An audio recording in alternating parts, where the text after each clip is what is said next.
अब किससे कहें और कौन सुने जो हाल तुम्हारे बाद हुआ। अब किससे कहें और कौन सुने जो हाल तुम्हारे बाद हुआ। इस दिल की झील सी आँखों में एक ख्वाब बहुत बर्बाद हुआ। ये हिजर हवा भी दुश्मन है इस नाम के सारे रंगों की। वो नाम जो मेरे होंठों पर खुशबू की तरह आबाद हुआ। इस शहर में कितने चेहरे थे कुछ याद नहीं सब भूल गए। एक शख्स किताबों जैसा था वो शख्स ज़ुबानी याद हुआ।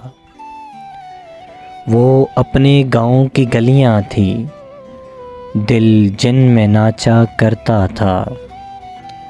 अब इससे फ़र्क नहीं पड़ता ना शाद हुआ या शाद हुआ।